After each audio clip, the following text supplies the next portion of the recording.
2024 tá aqui e com ele a promessa de muito filme bom. Será?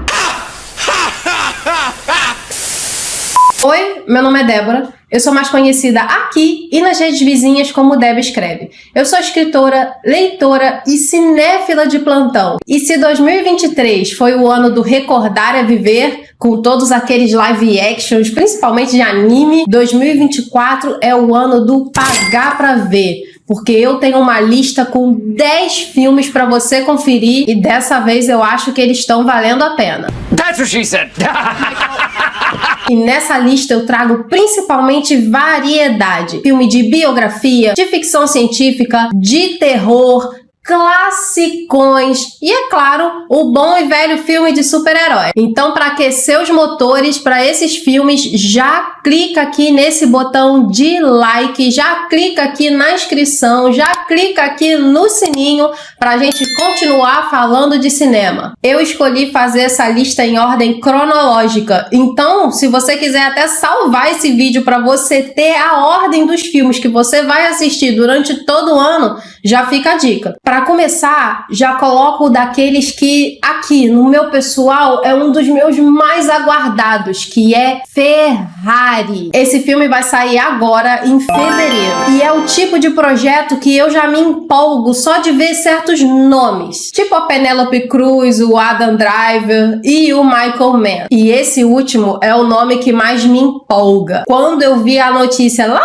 atrás de que o diretor desse filme era o Michael Mann, cara que criou Fogo Contra Fogo e Colateral, 2 filmaços. Eu já pensei, vou ficar de olho nesse negócio. Esse cara é bom de cenas de ação e ele é bom de contar histórias que tenham personagens fortes. E já que esse filme Ferrari, que inclusive é baseado num livro, contando vários episódios polêmicos, inclusive, da vida do Enzo Ferrari, o criador da marca, já dá pra esperar disso um daqueles filmes biográficos de respeito. E por falar no protagonista em si, eu acho que eles escalaram um ator sensacional pro papel, que é o Adam Driver. Esse cara, ele tem aquilo que a gente chama de range, ou seja, ele tem escopo, ele pode ir desde aqueles personagens mais famosinhos dele, né, que é o Kylo Ren lá do Star Wars, até aqueles nervosos do Grande Duelo. Ele fez ali uma espécie de vilão bem complexo, gostei pra caramba, até aquele personagem dele em História de um Casamento, onde ele foi ficando cada vez mais desesperado ao longo do filme. Então eu confio nele para esses papéis que desprendem e demonstram a força de um ator, sem contar que ele também é um cara muito capaz de fazer os papéis mais assim introvertidos e contemplativos. Existe um filme chamado Paterson que ele fez exatamente isso e é um filme lindo. Em outras palavras, ele é bem completo para interpretar alguém como o Enzo Ferrari. Dito isso da atuação, eu volto de novo para a produção, porque o Michael Mann já quer fazer esse filme desde 2000. Aliás, ele disse numa entrevista recente que ele já queria fazer esse filme desde que ele tinha uns 24 anos, que era a época lá que ele tava, tipo, saindo da escola de cinema, ou fez os seus primeiros projetos. Ele já tem aquele amor pelo projeto, eu sempre destaco o amor pelos projetos aqui no canal, e o fato desse filme estar numa longa gestação já me faz pensar que vai ser um filme focado em peso de história, em detalhes de câmera, de cenário, de vestimenta, de personagens. Minha expectativa em relação a Ferrari é de uma experiência no cinema. E outra coisa interessante da produção desse filme é que o estúdio que tá abrigando ele é o Neon, que é um estúdio pequenininho de filmes independentes, mas que distribuiu títulos como Parasita, sim, aquele Parasita ganhador do Oscar. And the Oscar goes to Parasite. E Eutônia, que também é um filme biográfico. Então, para resumir, Ferrari é um filme em que ele é grandioso na quantidade de talento envolvido nele, porém pequeno, no sentido de que é um filme para todos os efeitos independente, ou seja, quem tá no time criativo tem muito mais liberdade do que teria um diretor se tivesse numa Sony, numa Warner, Paramount ou até Disney da vida. E quanto ao plot do filme, ou seja, a trama, Ferrari vai focar em várias coisas ao mesmo tempo. Então vai falar sobre a vida pessoal, familiar do Enzo Ferrari, vai ter a história do divórcio com a mulher dele, vai ter as corridas, claro, casos na justiça, acidentes violentos, explícitos, promessa do Michael Mann, acontecendo na tela. E como se isso tudo não bastasse, eu recomendo que você veja o trailer do filme, que se eu já não estava empolgada o suficiente, depois que eu vi o trailer, a minha empolgação foi nas alturas, porque o trailer do filme, pelo menos acho que o teaser, né, o primeiro, ele só tinha uma fala e o resto eram cenas cortadas, muito bem editadas do filme, com aquela música de fundo, que não era música, mas era o ronco do motor de uma Ferrari. You get into one of my cars, you get in the win.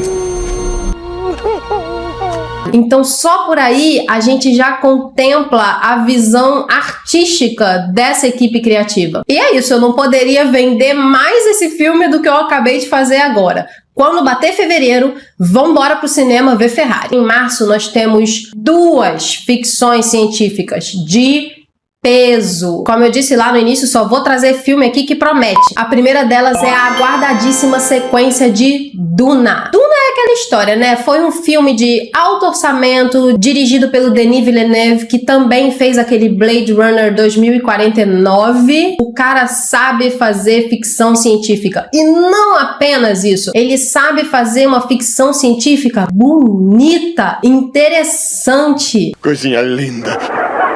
Aquele tipo de filme que tu olha pra tela e, mano, é tanta vastidão de riqueza, de imagem, de detalhe. Você tem que ver o filme dele várias vezes pra poder contemplar tudo o que tá acontecendo. E sim, eu posso dizer com certeza que isso rolou até mesmo nas paisagens desérticas de Duna. E aí você tinha também o elenco, né, que é pesadíssimo. Atores que estão muito hypados agora, como o Timothée Chalamet, que é o protagonista, e o Oscar Isaac também tava lá, e a Rebecca Ferguson também tava lá. E aí alguns dos meus favoritos, né, que é o Josh Brolin. Eu gosto desse cara desde Onde os Fracos Não Têm Vez. E o plot de Duna é todo baseado nos livros do Frank Herbert. Aqui entre nós, eu vou confessar um negócio. Até hoje eu não li esses benditos livros. Mas uma das minhas promessas de 2024 é ler os 2, porque eu quero me preparar para março. Então agora, infelizmente, eu não posso falar se o filme foi assim bem adaptado. O que eu posso falar do que eu vi é que foi uma história extremamente interessante e eu gostaria muito de continuá-la, especialmente pela maneira como o primeiro filme terminou. Duna é uma odisseia espacial que tem como temáticas uns assuntos sobre, assim, o Messias, o escolhido, no caso do protagonista, e grandes impérios e aquela coisa de civilizações que oprimem outras. Tem toda essa temática no universo criado pelo Frank Herbert. Tudo isso que eu falei, uma direção incrível. Ah, tá! A música foi pelo Hans Zimmer, então já vai vendo o nível de qualidade.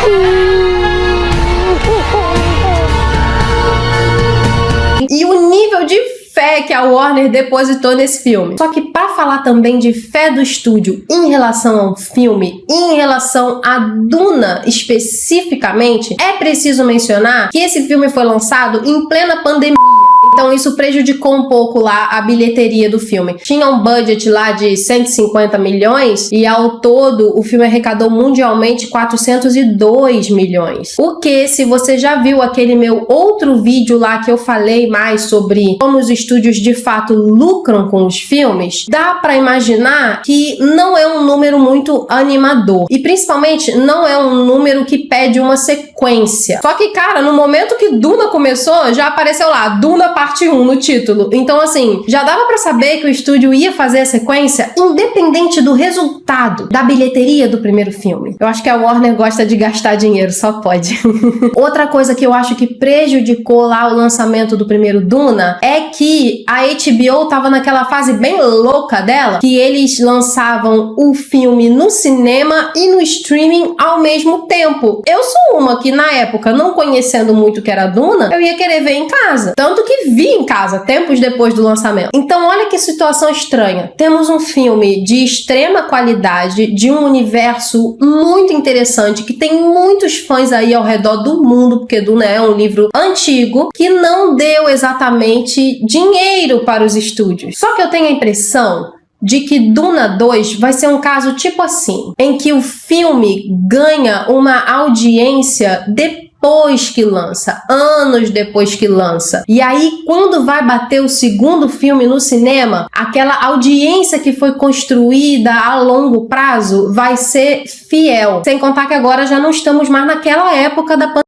E a Warner não vai lançar essa parada na HBO, que eu saiba, vai ser só no cinema. Todos os fatores que estavam contribuindo contra o sucesso de Duna lá atrás vão ser revertidos e eu acredito que vão contribuir para o sucesso de Duna Parte 2 agora em março. E além de tudo isso que eu falei, o elenco tá com algumas adições de atores aí que estão bem hypados e uns muito bons. Por exemplo, você tem o Austin Butler, que ele vai fazer um vilãozaço nesse filme e ele tá irreconhecível daquele filme do Elvis pra cá. E você tem a Florence Pugh, que também tá num papel importante. Sem contar que a personagem da Zendaya, que foi muito usada pro marketing do primeiro filme, mas aparece em tipo 7 minutos no Duna 1.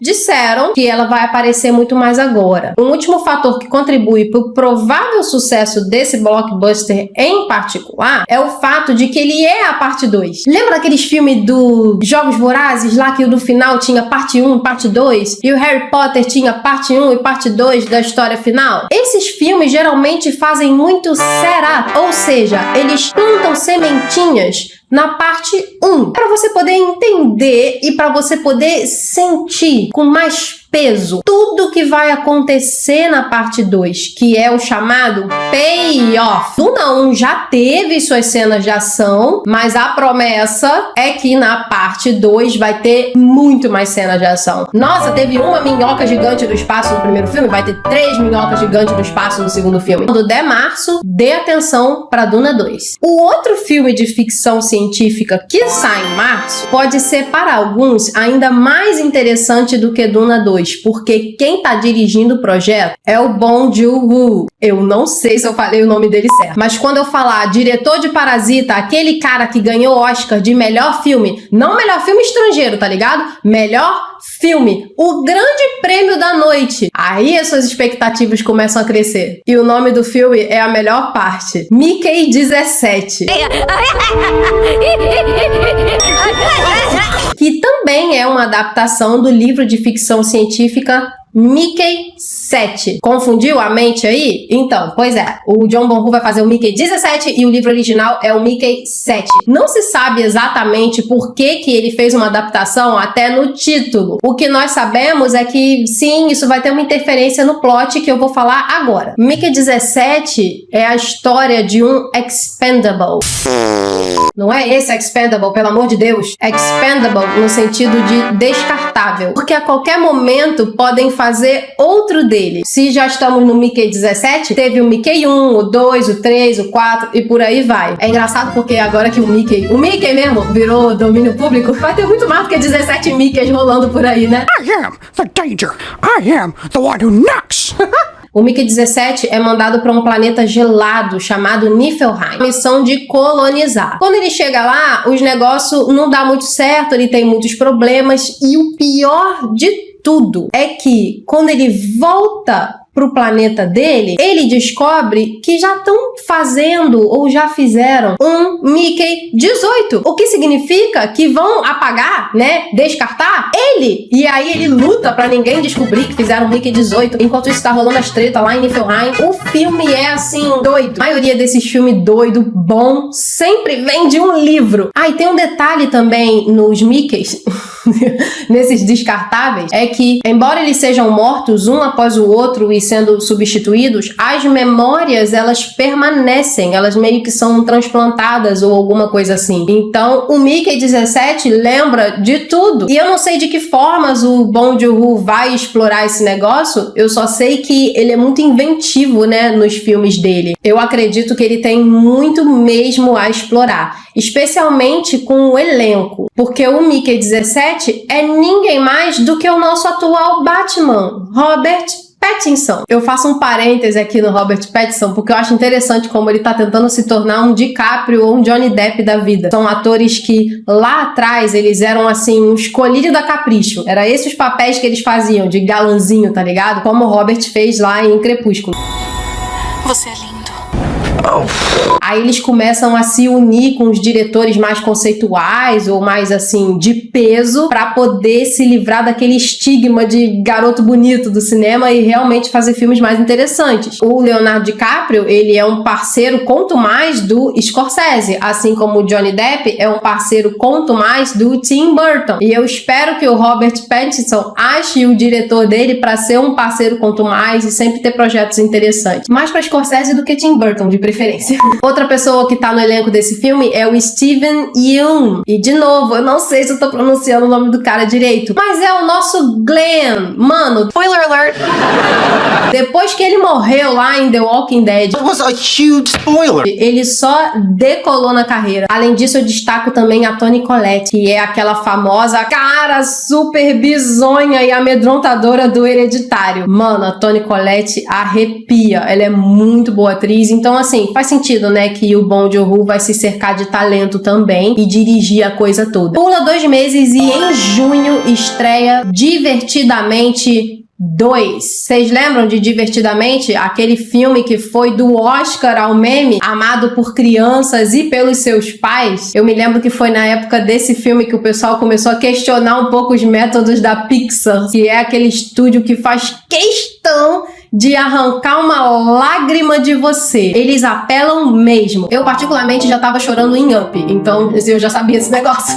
E aí vem o 2, que é uma sequência direta do primeiro Divertidamente. A lá Os Incríveis, né? Que também fez isso. Divertidamente foi um filminho bem fora da caixa, porque sim, ele tinha a personagem principal ali, que era a Riley, né? Era uma menininha, ela tinha uns 11 anos ou 12. Só que os outros personagens principais estavam dentro da Riley, que eram as emoções dela. Mais fora da caixa ainda é que a Pixar foi muito inteligente, né? Ela colocou cada emoção com uma cor dominante, então assim, a raiva era vermelho, tinha a tristeza que era azul e etc e tal. Então criou-se essa coisa lúdica que falou muito sobre emoções e saúde mental, e o que era mais maneiro, cara, era que cada personalidade tinha a sua própria personalidade. Divertidamente era uma viagem, mano, era muito viajado esse filme.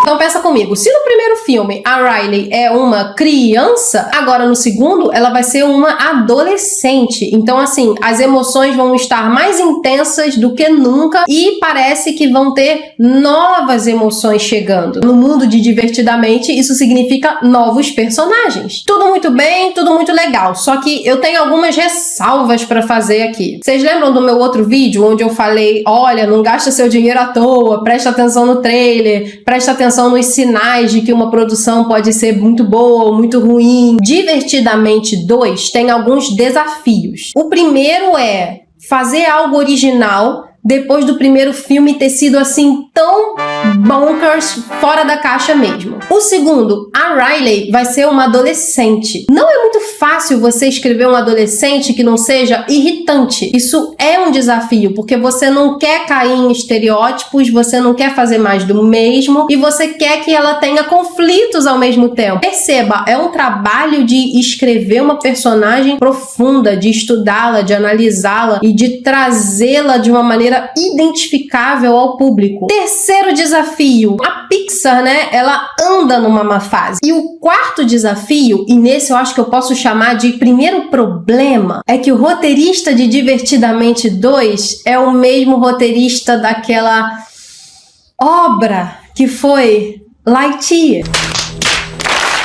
Ah, Jesus! Começou a fase oremos desse vídeo. Seguindo para o mês de julho e com ele o nosso quinto filme da lista, Deadpool 3. E, nossa, filme de herói, mas tem fadiga de herói, mas todo mundo tá de saco cheio de herói. Ai, nossa, a Marvel só tá fazendo porcaria. E agora o Deadpool é da Disney. Ai, meu Deus, que problema. Olha, eu confio no Ryan Reynolds. Confio 100%? Claro que não. Eu não confio 100% nem em mim, que escrevo minhas próprias histórias, quanto mais em outra pessoa. Mas o histórico mostra, até então, que o Ryan realmente ama esse personagem, inclusive coloca muito dele no próprio Deadpool. É impossível desassociar o Deadpool do Ryan. I mean, he didn't even change his voice. It just sounds like him. Essa franquia é o bebê dele. Só isso já é um bom sinal de que, apesar dos filmes de herói andarem numa fase complicada, Deadpool 3 pode ser aquele unicórnio de filme bom. E temos coisas boas rolando. Para começo de conversa, o Ryan é um gênio do marketing. Sabendo de todo esse clima duvidoso, qual é o primeiro anúncio que ele faz em relação a Deadpool 3? A volta do Wolverine. A volta do Hugh Jackman como Wolverine. Hey Hugh, you want to play Wolverine one more time? Yeah, sure, Ryan. Devido ao que aconteceu em Logan, que é de longe o melhor filme de Wolverine que existe, se não o melhor filme de super-herói que existe, sabemos que ele vai voltar de uma forma diferente em Deadpool 3. De repente isso aconteceu no passado, de repente teve aquele negócio de viagem no tempo, como aconteceu no Deadpool 2. Os comos e os porquês a gente vai ter que aguardar. Só sei que ele tá lá. Quem não está lá, mas há um rumor de que apareça, é a X-23, que é a Laura, lá do filme do Logan também, que foi interpretado pela Daphne King, e aquela menina foi um fenômeno no filme, super destaque, roubou a cena, muito legal. Eu gostaria de ver ela em Deadpool 3, mas não sabemos ainda. Agora, quem tá confirmado? A namorada do Deadpool, a Vanessa, ela tá no filme. Colossus está, e eu já fiquei feliz só de saber disso, porque as interações dele com o Deadpool são as mais engraçadas. É muito bom pra comédia quando você tem um personagem que é todo doido, tipo Deadpool, e você tem aquele certinho que faz o contraponto e fica apontando o tempo todo pros absurdos das situações. Vai voltar também aquela menina que é aprendiz do Colosso, vai voltar a Domino, acho que vai voltar até o Dopinder. Eu espero que ele esteja lá. A patotinha usual do Deadpool vai estar lá. O Cable, que foi interpretado pelo Josh Brolin, que eu falei dele lá em Duna, não tá confirmado, mas a gente também nunca sabe. Mas com tudo isso que eu falei, em tom muito otimista, a gente precisa levar umas coisas em consideração. Lá na época que a Disney anunciou a compra da Fox, todo mundo ficou em polvorosa, porque isso significava que os X-Men iam passar pro universo da Marvel. Ia ter aqueles crossover maravilhoso e tal, não sei o que, tal. Adianta a fita um pouco em alguns anos e o cenário mudou. Nós não confiamos mais na Marvel como confiávamos. Nós não temos mais a boa fé na Disney como nós tínhamos. E o que esse bendito estúdio fez pra nós até agora, com o que eles conseguiram dos X-Men, foi terrível. Primeiro apareceu lá o Evan Peters, que é o amadinho do Quicksilver lá no WandaVision. Ele apareceu só pra fazer uma piada estúpida. Owner. E acabou, é isso aí. E depois tiveram a audácia de pegar o Patrick Stewart, que é o Professor Xavier original, e fazer aquilo no Doutor Estranho. Um desperdício absoluto de personagem. A minha conclusão disso é que o sucesso do Deadpool repousa em se o filme vai estar mais no controle do Ryan Reynolds do que no controle da Disney. Porque se a balança pesar mais pra Disney, o filme pode ser muito esquisito, pode ser muito ruim, mas se pesar mais pro lado do Ryan Reynolds, pode ser que essa aventura toda dê certo. Seguindo para mais um filme de herói super antecipado. Coringa 2 chega aí em outubro. Eu fico relutante em chamar Coringa de filme, sabe, desse de herói, porque o gênero de herói é muito específico, apesar deles explorarem outros gêneros nos seus próprios filmes. Coringa foi a história de um sociopata que tinha problemas mentais e que por acaso se vestiu de Coringa. Ele não lembra em nada o vilão do Batman. Desculpa, o filme é bom, mas ele não me lembrou em nada o vilão do Batman. A cidade em si, aquele clima da cidade em si, até até me lembrou Gotham, de um universo paralelo, assim, sabe? Coringa é um caso muito curioso, porque ele é aquele filme que teve um orçamento baixíssimo, 55 milhões, e bateu 1 bilhão de bilheteria. Além disso, é aquele filme que não só foi sucesso de público, como foi de crítica. Ganhou Oscar e muitos prêmios afins. Então talvez seja por isso que eu fico relutante em chamar Joker, né, o Coringa, de filme de herói. Porque ele é muito assim, prestige, sabe? Esses filmes que você sabe que vai ganhar prêmio, esses filmes mais sérios, assim. E vocês sabem por que Coringa é um filme tão prestigiado? Porque ele é uma cópia cuspida e escarrada de um filme que já existe, que é do Scorsese, se chama O Rei da Comédia. Eu já tinha visto os críticos falando isso, que o Coringa se inspira muito no Rei da Comédia, mas recentemente eu tive a oportunidade de ver esse filme e eu constatei que realmente o Coringa quase inteiro tem base nesse filme. É tipo a trama, sabe? Muito parecida com o Rei da Comédia. Até um pouco do visual, cara, tá ali. Só que vou te falar, o personagem principal do Rei da Comédia, que é doidinho também, é melhor do que o Coringa. Na minha humilde opinião, ele é mais interessante. Ele conseguiu misturar mais nuances de coisas cômicas, de fato, com a parte psicótica dele. O Coringa não, ele era só psicótico. E muito triste. Eu não tô, claro, fazendo pouco da questão da saúde mental. Óbvio que não. Eu só achei o personagem do Scorsese mais interessante do que o personagem criado pelo Todd Phillips, que escreveu e dirigiu o primeiro Joker. E falando em Todd Phillips, vocês sabiam que ele dirigiu uma trilogia de muito prestígio chamada Se Beber Não Case? É muito louco, né? Você vê que um diretor que fez um filme como Se Beber Não Case pôde fazer um filme como Joker. Eu não tô zoando nem do fato, nem do próprio Todd Phillips. Eu acho que isso requer talento, velho. Todas as controvérsias, com todos os prêmios e dinheiro, todo o bafafá que foi Coringa 1, é óbvio que ia ter uma sequência. E a ideia da sequência é ser maior, melhor, mais cara, a começar do orçamento, que passou de 55 milhões para 150 milhões. Audácia, hein, Warner? Audácia. E do elenco, que lógico, o Coringa vai voltar, mas agora teremos a Arlequina no filme, que vai ser interpretada por ninguém menos do que Lady Gaga. E aí já entra uma pista do que vai acontecer no filme e o diretor já confirmou. Vão ter algumas cenas em Coringa 2 em que vai rolar tipo um musical. Além do orçamento arriscado, eles estão começando a arriscar no gênero também, né? Eu acho que pode dar muito bom. Com todas as críticas que eu faço em relação ao Rei da Comédia como inspiração, eu ainda gosto do primeiro filme do Coringa. Só que o meu receio é que ele vai se inspirar em outro filme. Se Coringa 1, que tem lá o Arthur Fleck como protagonista solitário, se inspirou no Rei da Comédia, na psicose daquele filme, junto com a Arlequina, será que eles não vão se inspirar em histórias como Assassinos por Natureza? E quando eu digo se inspirar, é realmente cópia com outra roupinha. Eu espero que esse filme seja um pouquinho mais original do que o primeiro. E tem tudo pra ser, né? Porque pelo que as notícias indicam, boa parte do filme vai se passar no hospício de Arkham. É ali onde a Arlequina vai conhecer o Coringa e onde vai rolar todo aquele romance deles e tal. Pelas imagens que saíram do filme, temos coisas promissoras ali. Eu acho que também explica lá o orçamento, é que o tempo entre a filmagem e a pós-produção, todo o trabalho que vai ser colocado no filme após filmarem, esse tempo tá longo demais em relação ao primeiro filme. Geralmente, quando isso acontece, é porque o filme é carregado de efeito visual, CGI. Dá pra concluir e esse CGI vai ser usado muito para essas viagens psicodélicas do Coringa e da Arlequina. Provavelmente pros números musicais, provavelmente pro que vai rolar em Arkham. A gente não sabe o plot do filme. A gente sabe que vai ser violento, a gente sabe que vai ter música, a gente sabe que vai estar no hospício de Arkham. Nós não sabemos o que vai rolar. O que pode ser bom, né? Vocês lembram lá do filme da Barbie? Eles fizeram um monte de marketing sem revelar o plot do filme e deu no que deu. Muita piada!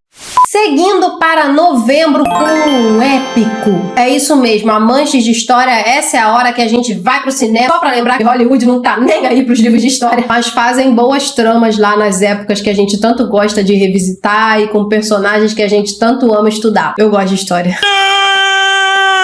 Gladiador 2. 2. Tal qual Ferrari, esse filme também está em desenvolvimento há muito tempo, mais de 20 anos. O Ridley Scott, que dirigiu o primeiro, vai voltar para a cadeira de diretor. Ele tá comandando essa história, ele tá comandando um novo elenco. Spoiler, spoiler, spoiler. O Gladiador morre no primeiro filme. Qual era a trama do primeiro Gladiador? Você tinha o Máximo, que era um general da legião do Império Romano, e ele era um cara forte, leal, competente em batalha, e de repente, por causa de tramóias de um inimigo, ele tem tudo arrancado dele, ele quase morre, ele vira um escravo, ele vira um gladiador, e ele vira um herói nacional. Meu nome é Máximos Décimos Meridius, comandante dos exércitos do norte.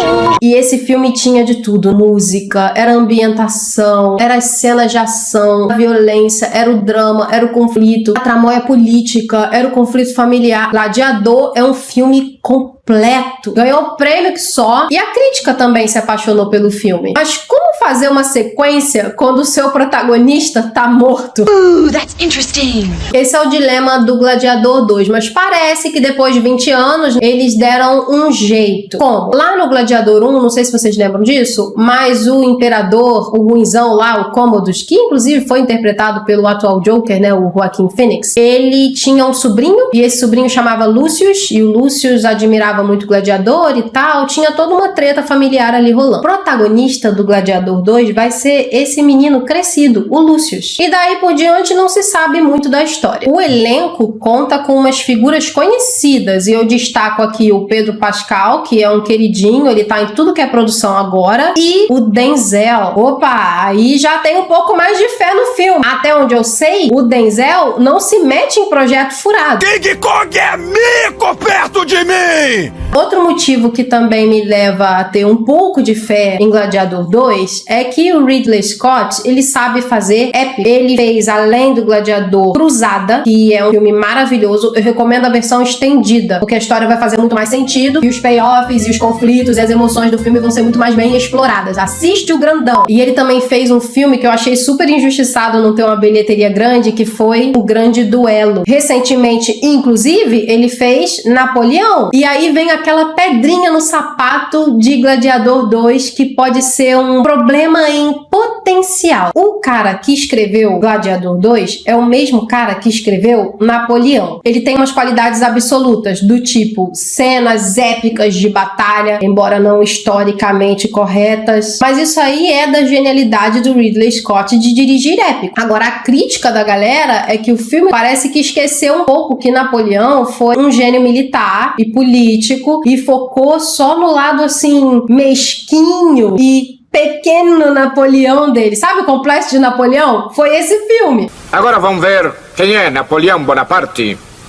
A recepção de Napoleão foi mais dividida. Pode ser um pouco preocupante ter o cara que botou todas essas ideias num épico como Napoleão escrevendo Gladiador 2. Falta pouco para nossa lista acabar, seguimos para dezembro com mais uma animação. Só que nada de Disney aqui. A parada agora é o Senhor dos Anéis. E também nada de Amazon Prime aqui, porque não tem nada a ver com Anéis de Poder e nem aquele universo escabroso que eles colocaram na nossa televisão. Não, eu falo de O Senhor dos Anéis, A Batalha de Rohirrim. Só de eu falar que esse filme não vem da Amazon já é o suficiente para os fãs de Tolkien darem um respiro de alívio.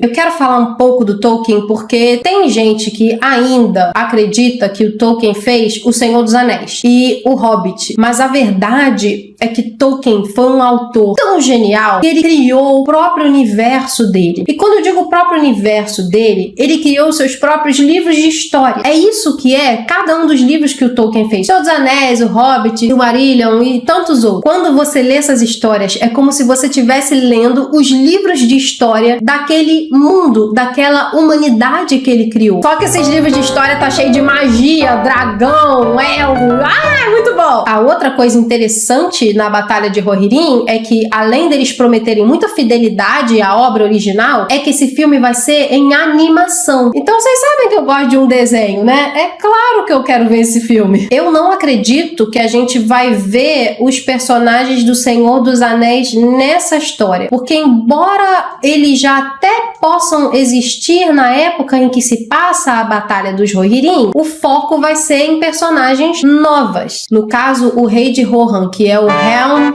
Hammerhead. E essa história vai se passar 250 anos antes do Senhor dos Anéis. O último detalhe que eu acho que cimenta a credibilidade dessa produção é o diretor. Kenji Kamiyama. É um cara que dirigiu várias e várias produções de animação excelentes e eu destaco uma adorada que é Ghost in the Shell. O desenho, tá, galera? O desenho que é adorado. Tudo isso me leva a crer que a Batalha de Rohirrim tá em boas mãos. Ainda em dezembro, e penúltimo filme da lista, Nosferatu. Esse nome soa familiar porque esse filme é um remake do Nosferatu lá atrás, preto e branco. E a história do Nosferatu em si já é mais uma dessas adaptações, adoro, do livro Drácula, do Bram Stoker. Só que esse eu acho que é ainda mais inspirado do que o do Coringa, porque na história do Drácula, o que acontece? Você tem o Jonathan Harker e ele chega lá no castelo do Drácula porque o Drácula quer comprar uma casinha em Londres. Claro que o Jonathan não sabe que o Drácula é um vampirão. E aí ele faz toda a transação e como os problemas, o Drácula tenta manter o Jonathan refém no castelo dele, e ele vai pra Londres, e ele faz uma ruaça, e tem os personagens lá, e aparece o Van Helsing, todo mundo tenta destruir o Drácula, e ele faz a ruaça. Nosferatu tem uma história incrivelmente parecida. É exatamente isso tudo que eu falei, com algumas pequenas diferenças, que são os nomes dos personagens. É isso que muda na história. E um pouquinho também do fato que o Nosferatu, ele não morre com uma estaca no peito, eu acho que ele morre no solo.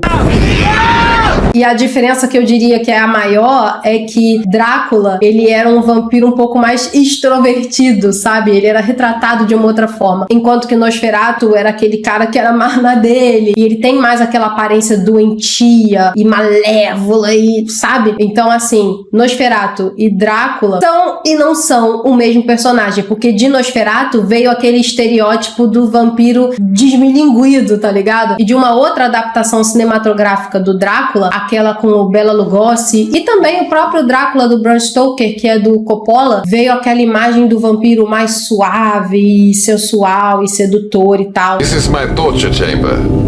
O Nosferatu é aquele vampiro esquálido doentão. É esse o filme de vampiro que vai sair agora em dezembro. Mas tá, até aí eu só falei a história, as tretas da adaptação. Qual o motivo desse filme ser tão aguardado por mim e por outras pessoas? Talento, galera, é quem tá envolvido. De atores eu destaco William Dafoe, que dispensa apresentações, ele tava lá no filme O Farol, ele é o nosso Duende Verde, o cara é demais, eu acho até que a própria expressão dele, aquela cara do William Dafoe já funciona nesse tipo de filme. E olha que ele nem vai interpretar o Nosferatu, porque esse papel caiu pro Bill Skarsgård, que eu também achei bem perfeito, porque eu não sei se vocês se lembram, mas ele é o Pennywise do It. Coisinha feia, hein? A gente também tem o Nicholas Hoult, que ele vai ser o protagonista, que é o Jonathan Harker. Você é um idiota! Não, Jonathan Harker é o inglês do Drácula, ok? Esse aqui é a versão alemã, é o Thomas Hutter. E um outro destaque é a Lily Rose Depp. Eu acho que essa menina ainda tem muito a mostrar, não tenho muito a falar dela, mas ela é a protagonista do filme, a mulher do Thomas Hutter, Ellen Hutter. E vai ter toda uma historinha aí entre ela e o Nosferatu. Mas o mais importante aqui é o roteirista, que também é diretor, Robert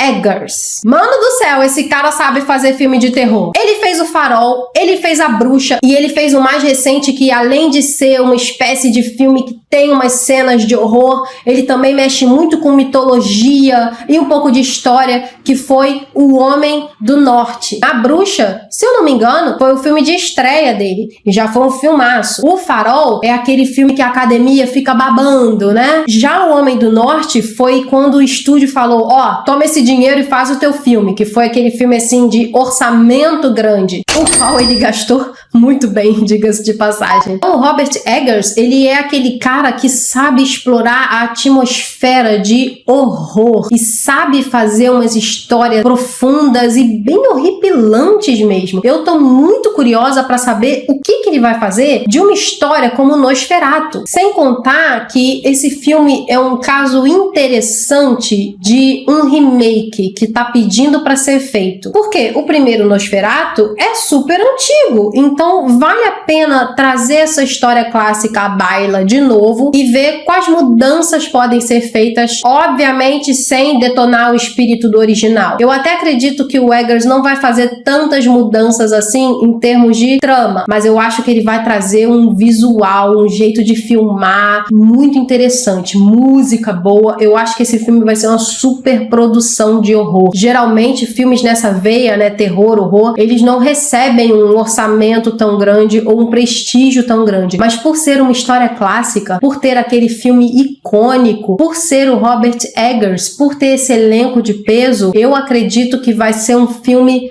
grandioso. Sem contar que é uma baita daça dos estúdios botar o filme no Natal. E agora o último filme! Olha, eu vou falar um negócio pra vocês. Eu não sei quando esse filme vai sair. Ninguém sabe. O que eu sei é que tá pra sair esse ano. Foi as últimas notícias que eu vi. E eu coloquei aqui porque ele é muito aguardado por mim! Até agora eu falei de filme biográfico, de épico, de ficção científica, de animação. Eu falei até do universo do Senhor dos Anéis e de terror. Falta algum gênero aqui, não falta? Falta um bom filme de ação. Não. Ele tem toda a razão. E como eu disse, eu não tenho certeza se sai esse ano, mas tudo indica que sim, e eu espero muito que seja esse ano, meu Deus! Havoc, que vai sair pelo Netflix. É isso mesmo, gente. A netinha, quando quer, faz umas coisas muito legais. Simples assim. Gareth Evans, que é o diretor daquele que eu considero o melhor filme de ação de todos os tempos, Operação Invasão 1 e 2, esse cara se juntou com Tom Hardy para poder fazer um filme de ação. Mano do céu, eu preciso ver esse filme! Saiu a notícia dele já tem muito tempo. Eu acho que era 2021, cara. A primeira vez que eu vi que o Gareth Evans ia fazer o filme. Extra, 13 pessoas enganadas. Aí depois saiu o elenco. E o elenco é muito bom, cara. Tem o Timothy Olyphant, o Forrest Whitaker tá no filme também. De elenco, eu não tenho dúvida. De ação, eu não tenho dúvida. Eu tenho certeza que esse filme vai ser pancadaria fenomenal. O Tom Hardy é aquele cara que, assim, ele não era um lutador profissional como o Ico, por exemplo, como o Donnie Yen. Mas, mano, ele chegou num ponto da vida dele que ele tá começando a participar de campeonatos de jiu-jitsu por aí. Ele já fez tanto filme bom que ele tá fazendo side quest. Eu acho que a ação do filme tá em boas mãos, principalmente nas mãos do diretor. O Gareth Evans, ele não tem medo de filmar longas sequências de pancadaria. Ele sabe posicionar a câmera e ele não edita o filme igual certos diretores americanos fazem. Eu tô olhando pra você, Mercenários 4, que filme ruim. Pra lavar a alma desses filmes de ação ruim que vem aparecendo por aí, eu espero muito que Havoc estreie em 2024. Eu acho que esse filme ele vai aparecer um trailerzinho. Eu acho que a Netflix não vai anunciar muito ele assim, porque eles costumam botar o marketing mais em séries como Stranger Things e essas outras que saem por aí. Mas eu acho que quando esse filme bater no streaming vai ser uma surpresa pra muita gente. O nego vai ver e vai tomar um susto assim de tão bom que vai ser esse filme. Shut up and take my money. De verdade, eu levo muita fé em Havoc. Eles estão montando um negócio muito maneiro. O fato do filme tá demorando a sair por causa da edição, por causa da pós-produção, já me faz pensar que o Gareth Evans, ele é um cara muito preciosista. Ele é aquele tipo de diretor que, cara, ele não bota o filme pra jogo enquanto não tiver perfeito. Só pra vocês terem noção, recentemente ele botou defeito em Operação Invasão. Que ele disse que o filme tava muito escuro, meio pálido, assim, a cor não tava legal, ele mudou a cor e agora o filme tá bom pra ele. É esse tipo de diretor que ama muito a sua arte, que é muito meticuloso, que tem boas ideias e que sabe o que tá fazendo. Tá com uma história maneira, padrão de filme de ação, que vai ser basicamente o seguinte: o Tom Hardy é um policial que resgata um filho de um político, e nisso ele meio que se depara com um grande cartel, uma grande gangue, um grande negócio de drogas e tal, que controla toda a cidade. Então ele vai começar a enfrentar um adversário após o outro. É isso o filme. É bem na lógica de Operação Invasão 2, se você parar pra pensar. Muito embora eu acredito que esse não vai ser um novo Operação Invasão. É um filme totalmente diferente. É um filme contido em si só. Pelo que o diretor falou, não vai ter sequência. O que eu acho legal, sabe? Um sopro de ar fresco. Eu assisti um filme e ele termina ali e acabou. Até porque depois eu vou assistir de novo. E eu acho que é isso. Esse é oficialmente o vídeo mais longo do canal. Eu não me arrependo escrevendo, tinha muito filme bom pra comentar. Quando eu comecei a escrever o roteiro do vídeo, eu tinha 5 filmes, mas eu comecei a lembrar dos filmes que vai sair e eu comecei a pesquisar e eu falei, não, mano, não posso ficar sem falar, não posso ficar sem dar essas dicas fenomenal pra vocês. São filmes que prometem muito. Eu acho que pelo menos 70% desses filmes têm peso o suficiente pra gente poder realmente ir ao cinema sem aquele medo de que, ai, mano, isso vai ser um desperdício, eu vou gastar dinheiro à toa. Posso relaxar em casa, que é grátis. Filmes que prometem mesmo, que tem talento na produção, com tramas e personagens interessantes. E é isso, vou ficando por aqui. Eu espero que você tenha gostado dessas sugestões. Se quiser colocar mais aqui, ó, coloca mesmo aqui nos comentários. Se você ainda não clicou no like, clica nesse like. Se você ainda não clicou nos outros botõezinhos, clica nos outros botõezinhos. Vejo vocês na próxima. Beijos e bye bye!